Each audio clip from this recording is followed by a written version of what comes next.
Bien, estimados alumnos, vamos a dar inicio a la clase de ingeniería financiera, que por motivos climáticos la clase anterior no se pudo dar, entonces acudimos a esta modalidad para que podamos avanzar.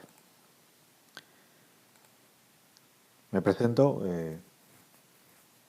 para los que no estuvieron la semana anterior.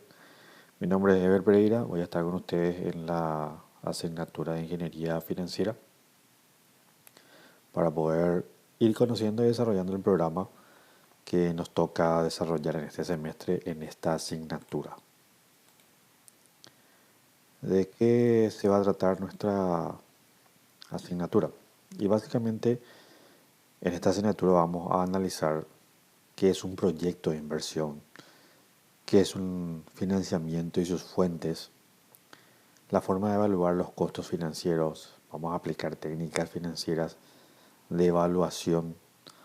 También se va a tener que conocer un poco del mercado de capitales y los instrumentos financieros modernos que están relacionados a los mercados de capitales.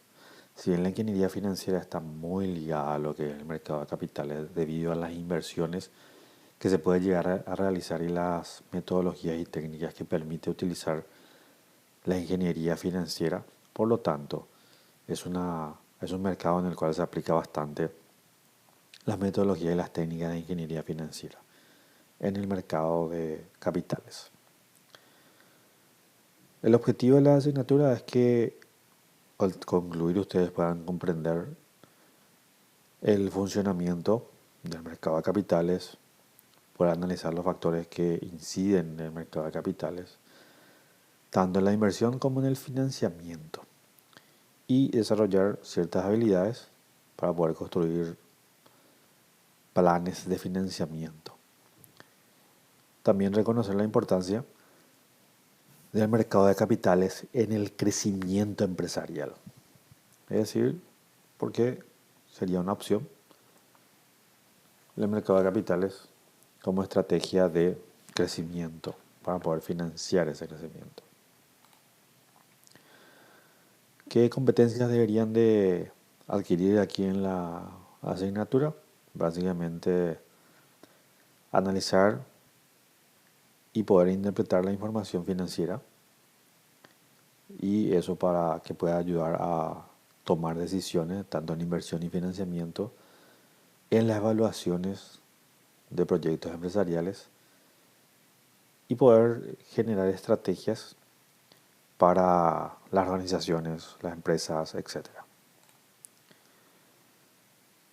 Las capacidades que pide la asignatura que ustedes tienen que contener sería identificar las fuentes de financiamiento a aplicar a los proyectos, comprender cómo funciona el mercado de capitales de Paraguay, identificar los participantes de ese mercado y cómo se financia, y evaluar alternativas de financiamiento, es decir, cuál se puede aplicar más.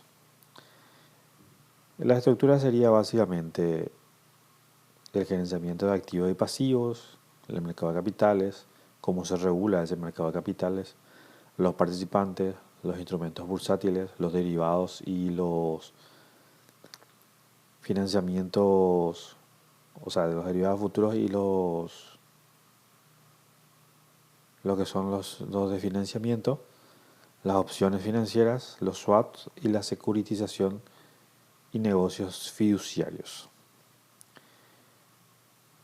La unidad 1 prácticamente es el gerenciamiento de activos y pasivos, donde tenemos el financiamiento de corto, crédito comercial, los créditos financieros, el factoring, descuento de documentos, y el objetivo es básicamente analizar la alternativa de financiamiento para las empresas.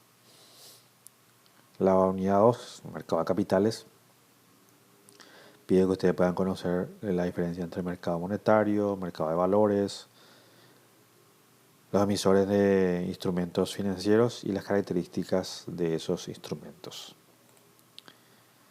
La unidad 3 básicamente se centra en la legislación. Esto lo había mencionado en la reunión que ya tuvimos. que como es un desarrollo bastante teórico, ustedes lo van a tener que desarrollar en forma individual, es decir, la lectura, y hacer unas tareas en base a ello, a modo de que nosotros podamos avanzar en la parte práctica. La unidad 4 sería el funcionamiento del mercado de valores, donde van a estar los participantes, la Comisión Nacional de Valores, las casas de bolsas, las calificadoras, los auditores, y permite estudiar los tipos de mercados que están dentro del mercado de valores. La unidad 5 básicamente serían los instrumentos bursátiles, bonos, acciones, renta fija, renta variables, valor nominal, valor real, valor de mercado, valor patrimonial, poder dominar todos esos conceptos que conllevan los instrumentos bursátiles. La unidad 6 serían los derivados, futuros, swaps, y la forma de aplicar la cobertura de riesgo y el financiamiento de precios futuros. La unidad 8 sería las opciones financieras, compra-venta, derechos, obligaciones y los tipos de opciones, entre las estrategias para poder aplicar esos derivados. Y la unidad 8 serían los swaps, donde tenemos los swaps de intereses, tipo de cambio y analizar la institucionalidad y los mercados OTC o Over the Counter. Y la última unidad sería la securitización y negocios fiduciarios, fideicomiso, los encargados y los tipos de fideicomiso, entre garantía e inversiones. Bien, con esto vamos a iniciar entonces la introducción de lo que es el mercado y el desarrollo de lo que es el concepto de ingeniería financiera y cómo debemos empezar a analizar. ¿Qué es lo que tenemos que manejar en lo que es la introducción a nuestra asignatura? El contexto en el cual se aplica. Principalmente se aplica en inversiones, donde el objetivo básicamente es poder conocer y comprender el origen de los riesgos financieros y cómo esto está, ya sea en forma externa o interna de la empresa, y cuáles son las variables que inciden en ese contexto. Por distribuirlo de una manera serían las variables o condiciones macroeconómicas y tal vez microeconómicas también. De hecho, sí, microeconómicas también. A unos objetivos principales que tienen que ver con esta parte del desarrollo sería los indicadores macroeconómicos, los desequilibrios macroeconómicos, los indicadores que inciden en esas empresas en términos macroeconómicos y lo que ustedes deben poder manejar desde esta perspectiva del desarrollo de esta clase es cómo analizar esos componentes. Es decir, analizar cómo los cambios de la economía afectan a la estabilidad financiera de la empresa. Dentro de lo que es la ingeniería financiera, los específicos serían los principales indicadores macro, cómo funciona una economía capitalista, cómo analizar. Ahí podrían entrar algunos componentes como la inflación, el tipo de cambio, las tasas de crecimiento, etc. Es decir, la gente muchas veces se pregunta si existe alguna relación en el comportamiento de un país en general en un periodo de tiempo determinado y el desempeño de la economía y de las empresas de un país.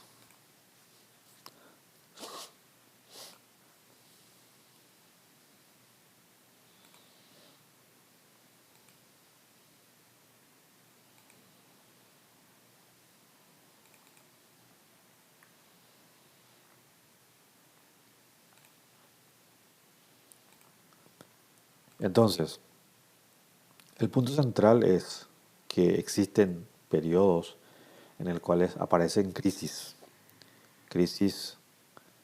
que afectan a la empresa de manera significativa, debido a lo que se conoce como la interacción o interconexión de los mercados.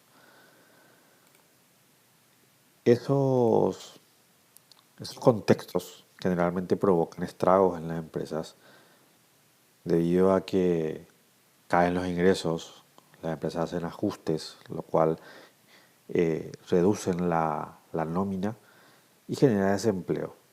Ese desempleo a su vez genera personas que ya no tienen ingresos y cuando no tienen ingresos reduce su poder adquisitivo y su consumo.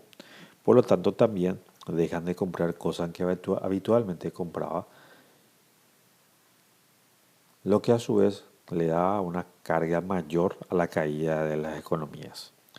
De 2008 hubo corridas o crisis financieras que afectaron a miles de empresas que tuvieron que aplicar técnicas y procedimientos financieros que le permitieran sobrevivir.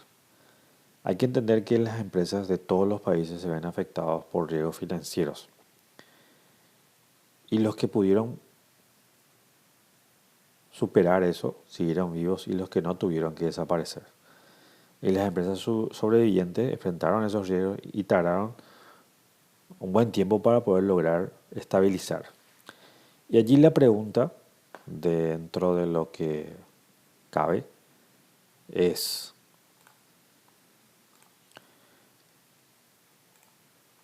básicamente sería responder esta pregunta. Cualquier empresa podría anticipar una crisis, ya sea nacional o mundial, y la pregunta quedaría en stand-by. Es decir, no es posible predecir una crisis como la pandemia, por lo menos en su magnitud, pero la empresa podría estar preparada para poder afrontar una crisis, independientemente de su magnitud como la pandemia. Entonces esta pregunta, ¿es posible para cualquier empresa poder prever una crisis económica nacional o mundial? Y ahí hay que entrar en una cuestión importante, que una cosa es poder prever esa crisis y otra muy distinta es poder tener el conocimiento para poder superarla. Es decir, hay que diferenciar bien la idea de prever la crisis y la otra es tener la herramienta o el conocimiento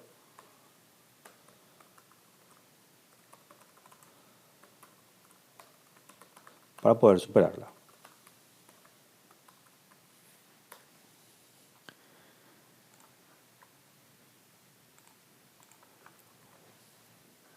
Entonces, acá lo que tenemos que empezar a ver es analizar los factores macroeconómicos que generan un cierto de fortaleza o debilidad en cualquier economía y entender de que si una empresa es capaz de detectar una, un problema en la economía de un país que está llegando a cualquier umbral de riesgo, va a tener la oportunidad en relación al tiempo de tomar medidas para poder enfrentar y eventualmente superar los riesgos financieros que se podrían dar en base a esa crisis. Entonces la manera de enfrentar esos riesgos es una forma de generar una infraestructura tecnológica que se pueda administrar y genere las bases de modo de poder tener las finanzas, como se dice, en orden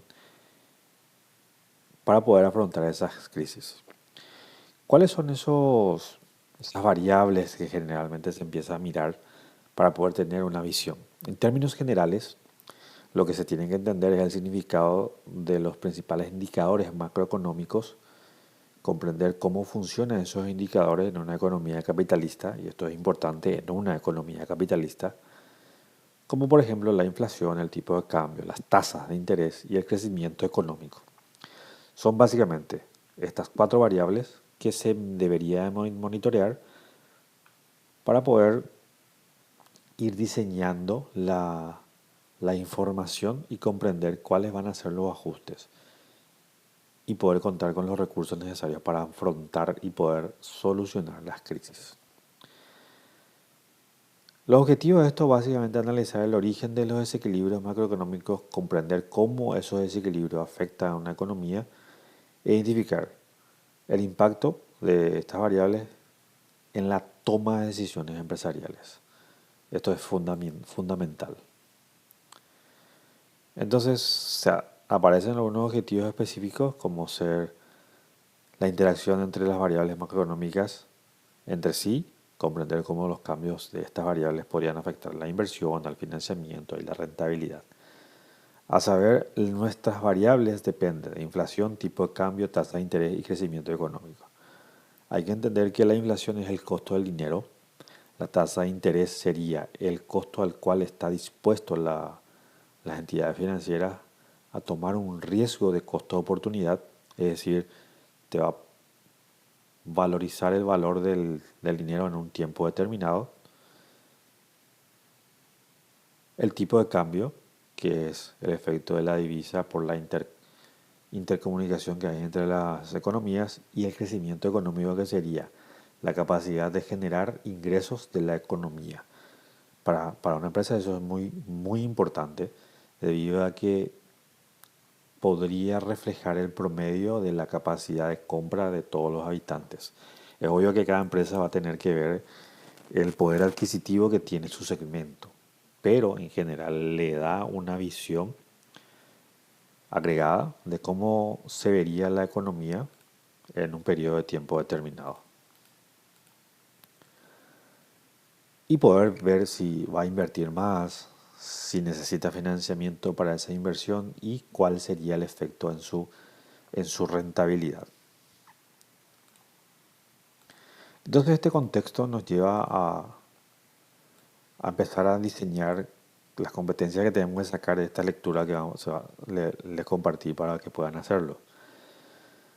Básicamente, definir los principales indicadores macroeconómicos, analizar las relaciones entre la economía y las empresas e identificar cómo un cambio económico genera riesgos en términos financieros en las empresas. Acá básicamente ustedes deben conocer lo que es la especulación financiera, el arbitraje financiero, análisis técnico, análisis fundamental, donde ustedes van a poder comprender cómo funcionan los mercados financieros en base a esos desarrollos. Acá la pregunta clave, lo que ya estamos mencionando, es que si existe una relación entre la economía de un país y el desempeño de sus empresas. La respuesta básicamente es sí.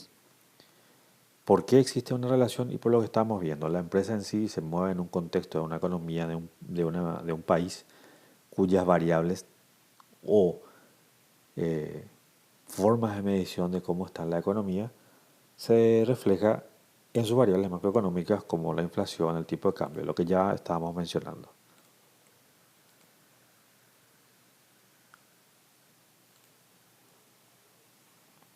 Entonces las empresas, dentro de sus operaciones, lo hacen en un entorno económico en el cual están directamente interrelacionados sus resultados. Si la economía va bien, a la empresa también le va mejor. Si la economía va mal, hay empresas que resienten esa retracción económica. Y eso depende mucho del sector, pero en general es así. Por ejemplo, la crisis financiera del 2008 en Estados Unidos se generó una retracción financiera y eso tuvo efecto en las principales economías de los países en el cual tenían comercio y relaciones comerciales con Estados Unidos y afectó obviamente a muchas economías,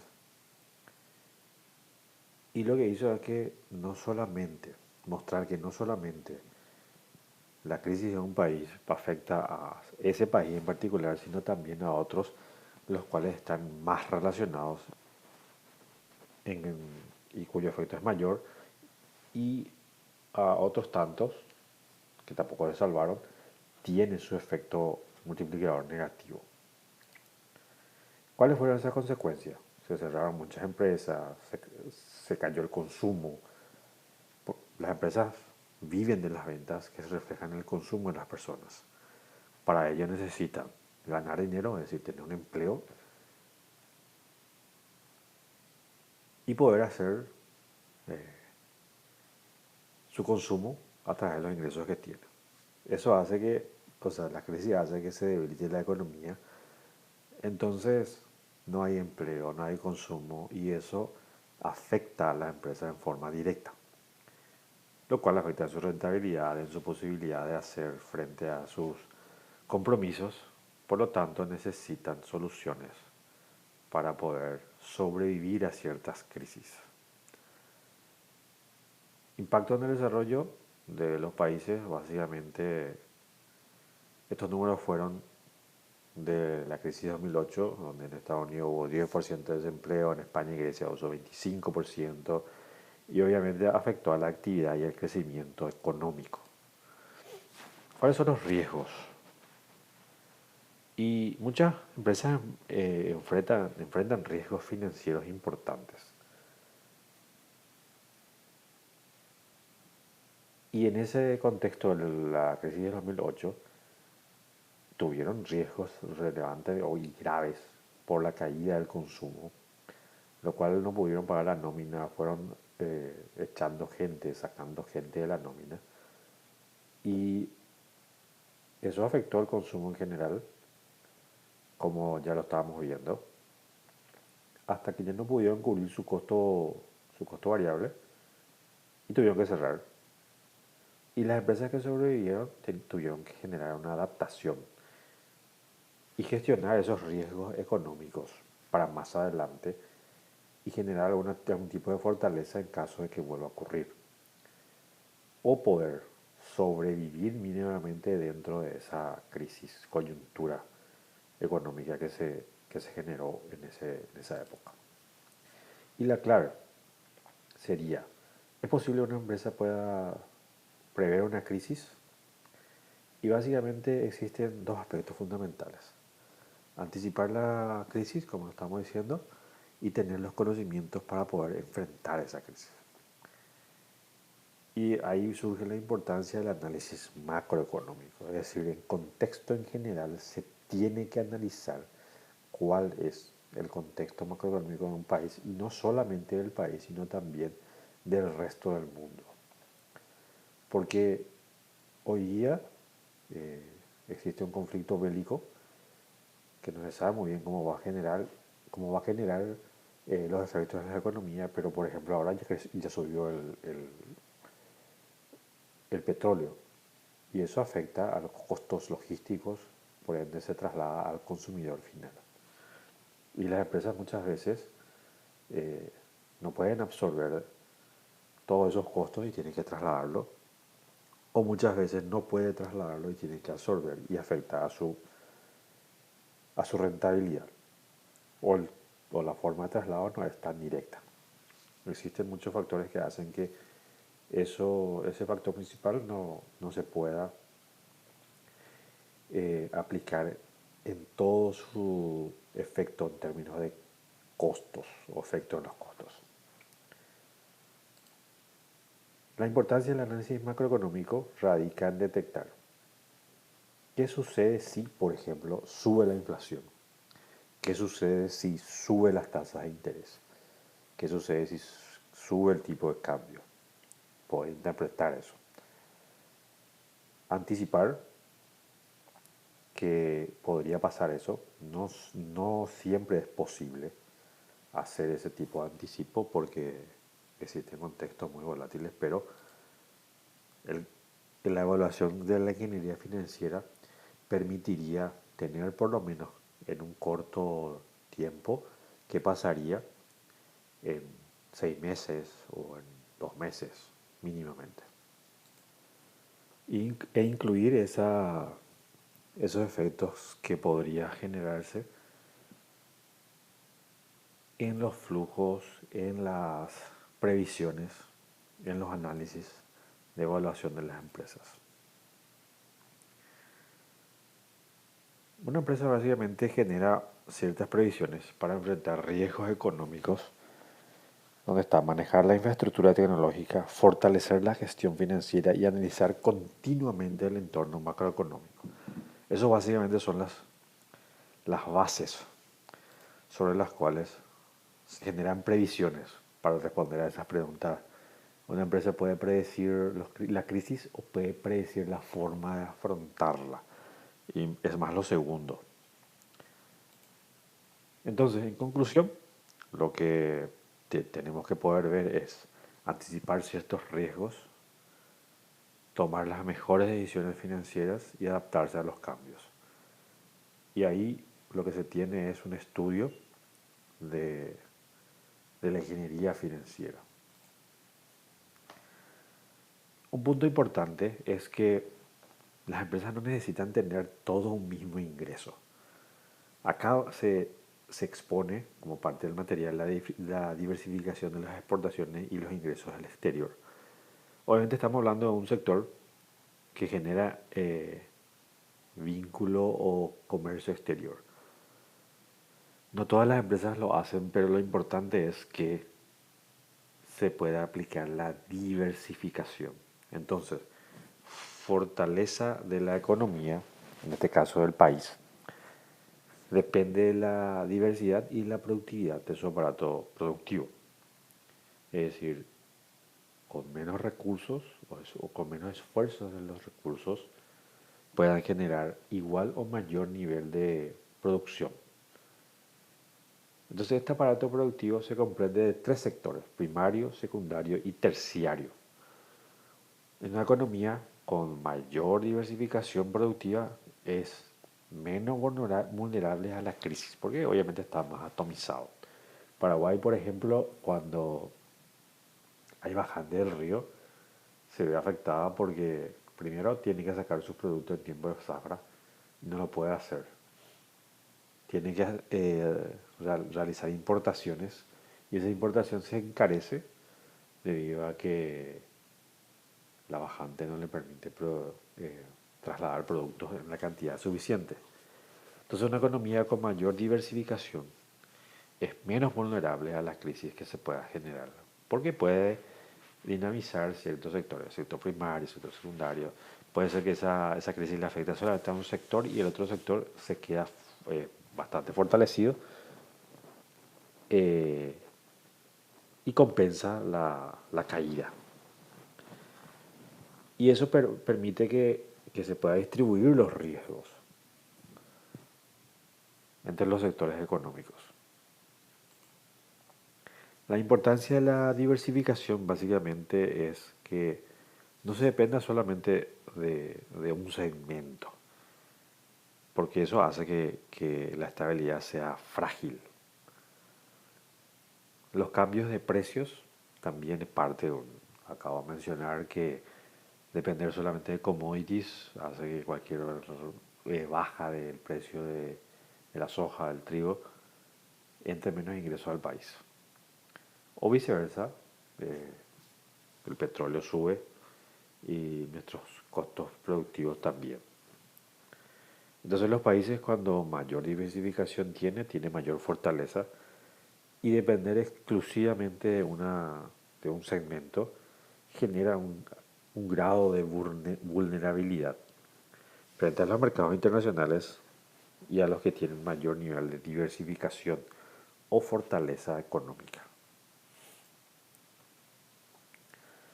Los sectores, entre primario y secundario, el sector primario generalmente depende de los recursos naturales.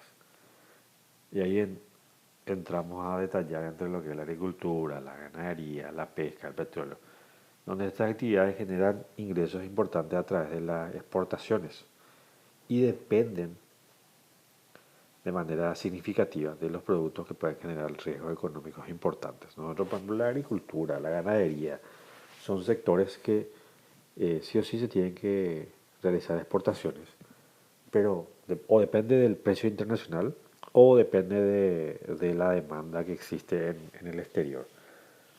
Entonces, hay una dependencia muy grande.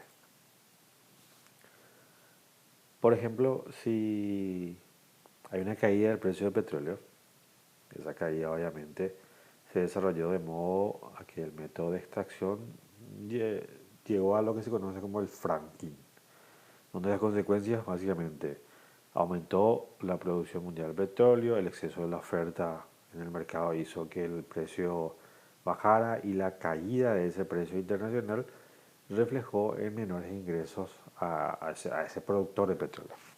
Entonces el efecto principal para esos países es la dependencia del petróleo.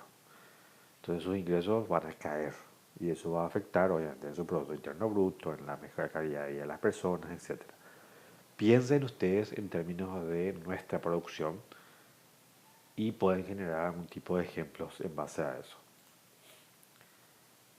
Algunos países que se podían estar afectados por la caída del petróleo, estamos hablando de un caso hipotético, que son altamente o son principales productores de este commodity.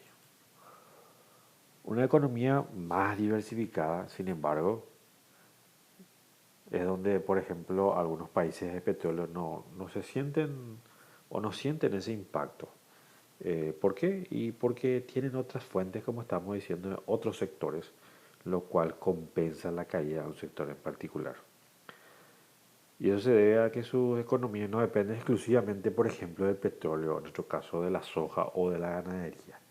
Cuenta con otras fuentes de ingresos más diversificadas. ¿Cuál es el riesgo de depender de un solo producto? Cuando un país depende de un solo producto, cualquier caída de la demanda internacional le afecta. Los cambios tecnológicos le afectan, las crisis económicas externas le afectan y puede generar problemas financieros de corto plazo o en el corto plazo también. Vayamos al segundo sector, que es el sector secundario, que es la industria de manufactura, donde está la producción industrial, manufactura, transformación de materias primas, donde este sector básicamente observa uh, la producción y eso lo que hace es vender en el mercado. Acá el problema es el riesgo de concentración.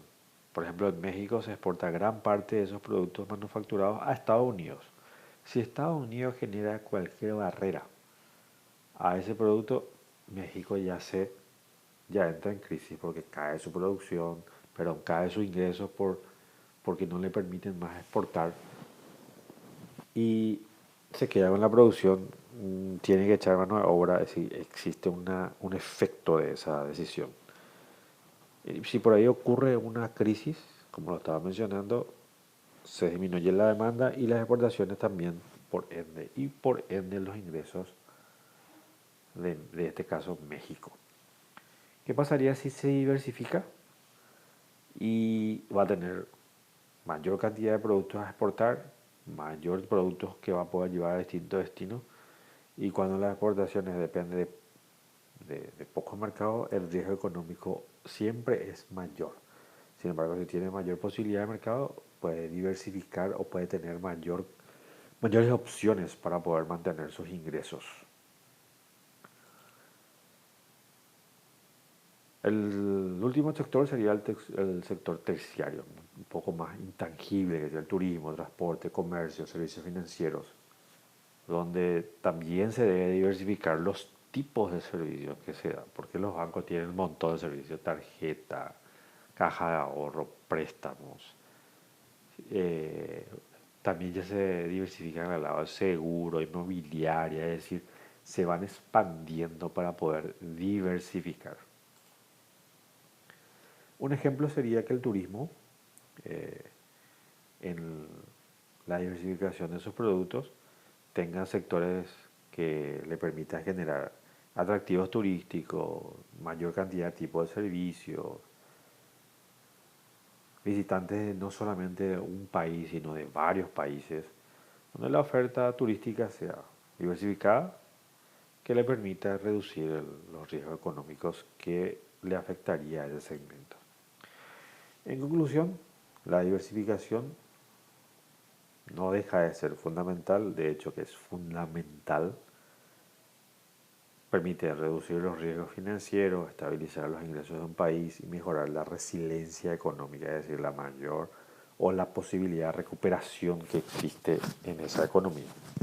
Entonces, una economía bien diversificada va a estar mejor preparada para enfrentar una crisis internacional, porque va a tener los ingresos suficientes para poder hacer frente a eso. En general, lo que se busca en este tipo de lectura es que se pueda tener y comprender qué es lo que sucede cuando en el contexto global existen riesgos y no se identifica las posibilidades de esos riesgos, lo cual expone a un grado de vulnerabilidad a a las empresas en sí. Un punto importante que se debe generar también es la cuenta corriente. La cuenta corriente básicamente es la diferencia o la interacción entre la importación y la exportación.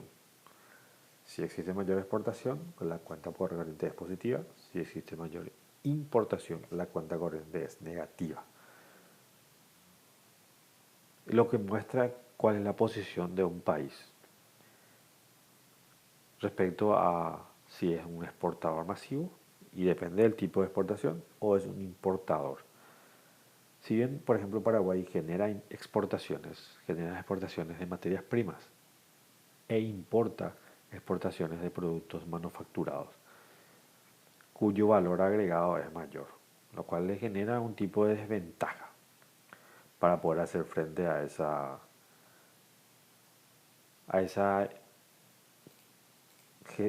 cuestiones que estamos mencionando sobre la posición de vulnerabilidad y obviamente la diversificación de las actividades.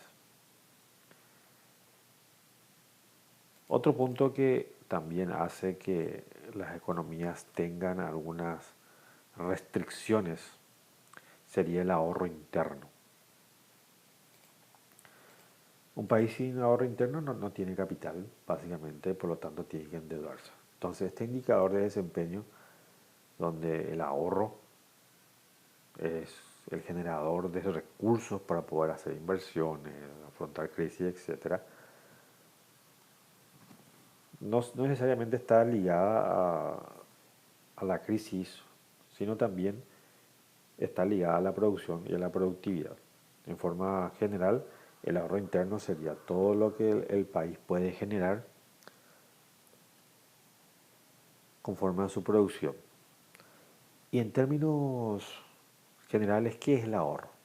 El ahorro es todos aquellos recursos que hoy no se consumen para poder generar consumo futuro en en el, un plazo determinado.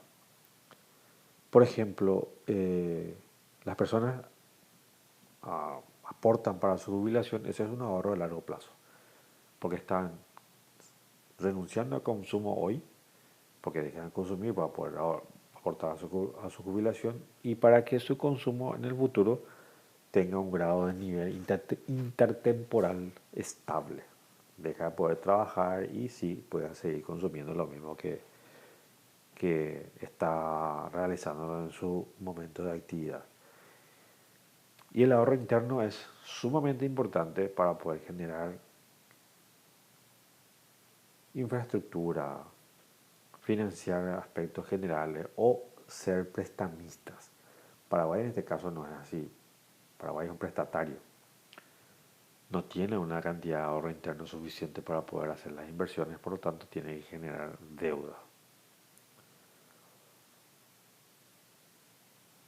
Otro punto importante son las reservas monetarias internacionales. ¿Qué es la reserva monetaria internacional? Básicamente es el respaldo de la moneda. Si no hay mucha reserva, la moneda no está respaldada. Por lo tanto, hay lo que se conoce como exceso de señoriaje, porque se imprime más dinero de lo que se pueda respaldar y si eso no se retira del mercado, genera inflación. Por lo tanto, la reserva es como la garantía de que la economía va a poder afrontar ciertas características de las variables macroeconómicas para poder estabilizar nuevamente su economía. Luego está el punto central, que es el crecimiento económico. El crecimiento económico básicamente mide la capacidad de incrementar el Producto Interno Bruto real. ¿Y qué es el Producto Interno Bruto? Es la cantidad de producción de una economía en un periodo de tiempo determinado. ¿Qué se hace con esa producción? Se vende. A medida que ese producto se venda, se generan más ingresos, por lo tanto, en promedio, los ingresos de los habitantes van a ser mayor. Si ese crecimiento económico no es lo suficientemente relevante, pues sería una alerta para poder tomar decisiones financieras. Y es lo que estábamos mencionando respecto a lo que sería en nuestra presentación eh, esto. Mejorar la infraestructura, fortalecer la gestión financiera y obviamente tener un análisis continuo del entorno. O poder hacer inversiones, financiarse y generar rentabilidad empresarial. En base a eso uno empieza a evaluar uno de los factores importantes, que es el crecimiento económico. En Paraguay, por ejemplo, el crecimiento económico tuvo este comportamiento.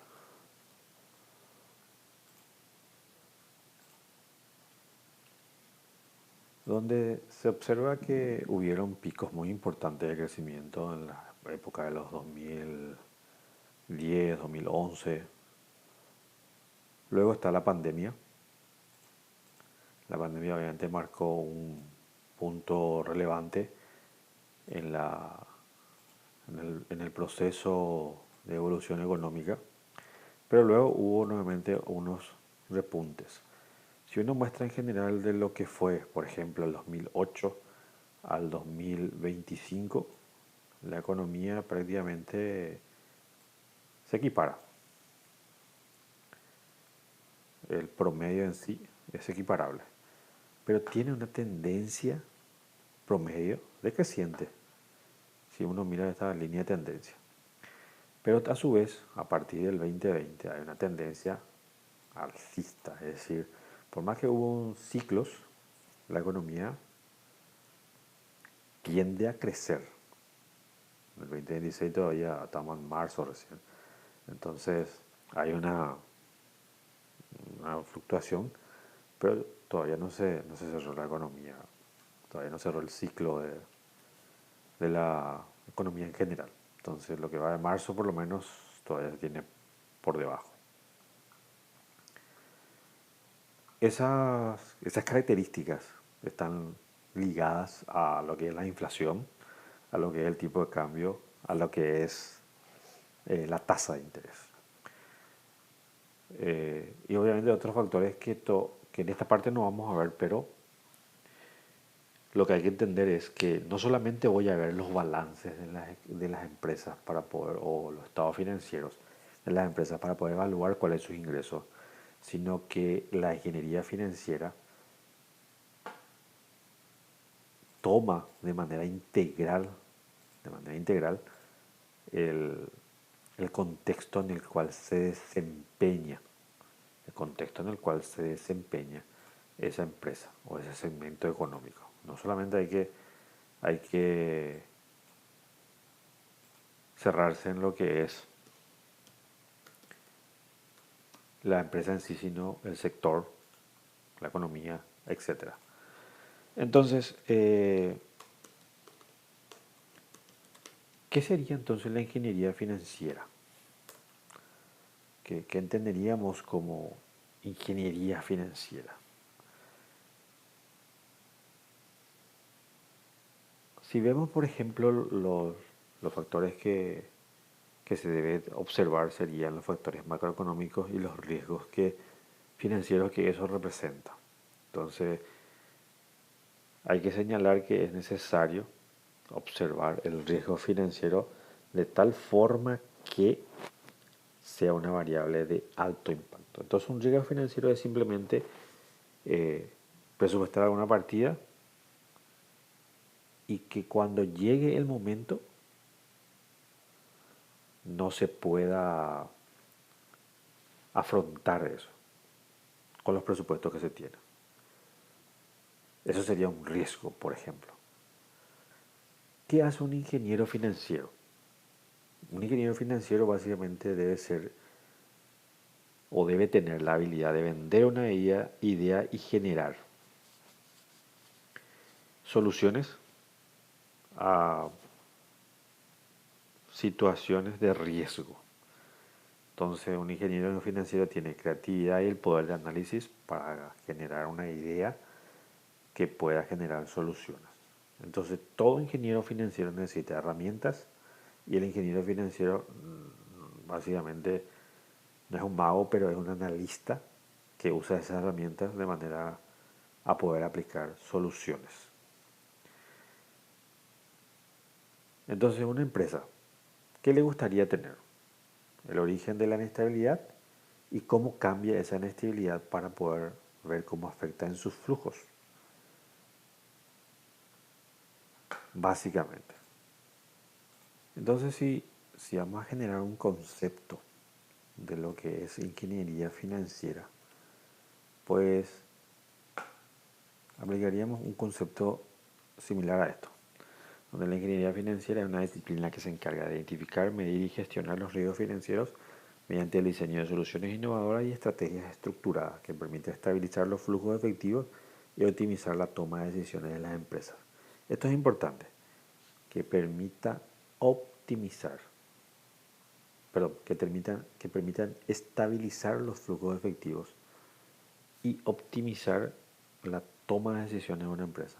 En un contexto de riesgo, entonces lo que hay que hacer es tener la estabilidad de todos esos ingresos a través del contexto general de las variables que estamos mencionando y obviamente optimizar la decisión.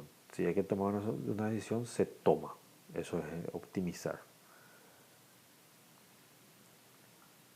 Luego existen otras cuestiones que tienen que ver sobre el riesgo, por ejemplo, la volatilidad de los precios. Ya lo hablamos un poquito sobre qué pasa si los precios suben, los precios bajan.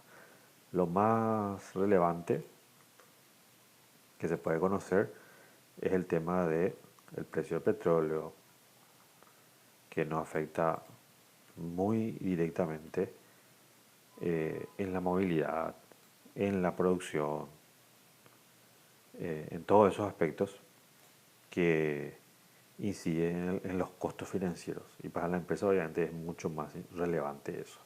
Bien, dentro de lo que es el mercado financiero, hay conceptos que también ustedes deben manejar, que sería el concepto de la especulación, especular o especulación.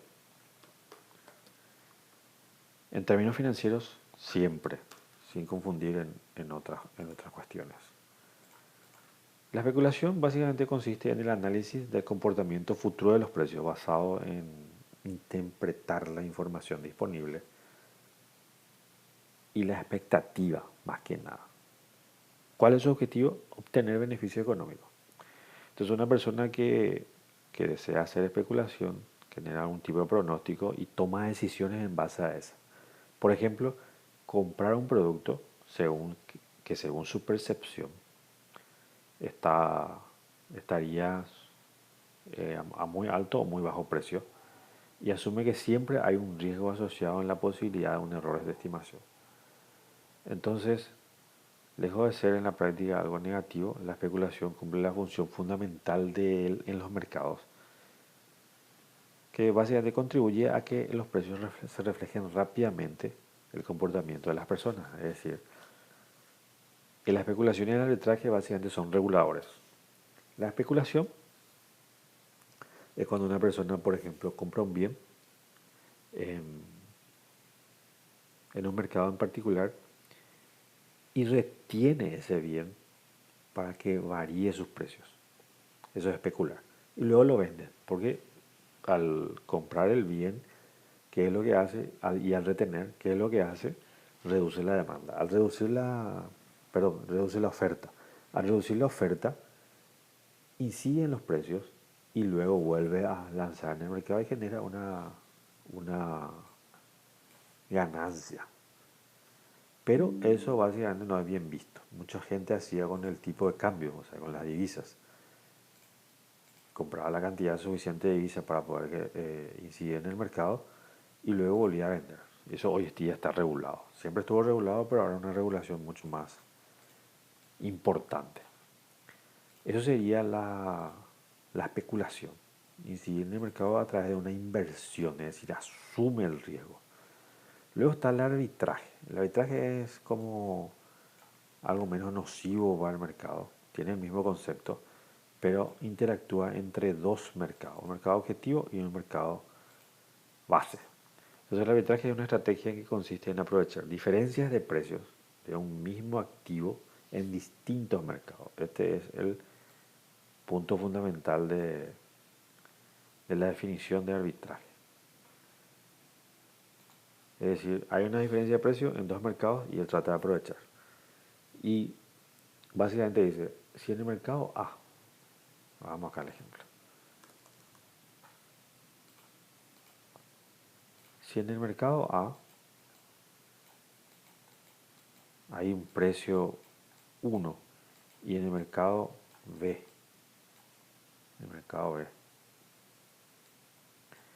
hay un precio 2, ¿qué tiene que pasar acá? Que el precio 2 es mayor al precio 1 y la cantidad en el mercado B, esa sería la cantidad 2 y la cantidad 1 es menor a la cantidad 2 es menor a la cantidad 1. Entonces como acá la cantidad 1 es mayor a la cantidad 2, se hace el arbitraje. El que asume el arbitraje lleva precios, ofertas a este mercado y aprovecha la diferencia entre estos dos precios. Y hace que en el mediano plazo estos precios se igualen y las cantidades también. Es decir, va al arbitraje hasta que estos dos precios se igualen. Y ahí termina el arbitraje. Pero no hay una inversión en sí. Él puede decirse al mercado B, a una empresa le dice, mira, yo te puedo dar este producto a 100, pero él compra acá a 80. Entonces hay un 20 de un spread de 20. Hasta que ese spread sea cero, él va a seguir haciendo esa transacción. Eso no estamos hablando de un solo oferente, estamos hablando de varios. Pero básicamente así funciona. Bien, con eso entonces generamos nuestra primera fase de ingeniería financiera y entender cómo realmente se da los procesos de análisis para la ingeniería financiera y qué se debe tener en cuenta. En resumen es análisis integral no solamente de la empresa, sino del contexto global en el cual se mueve e incide las variables en una toma de decisión empresarial. Eso es básicamente la ingeniería financiera.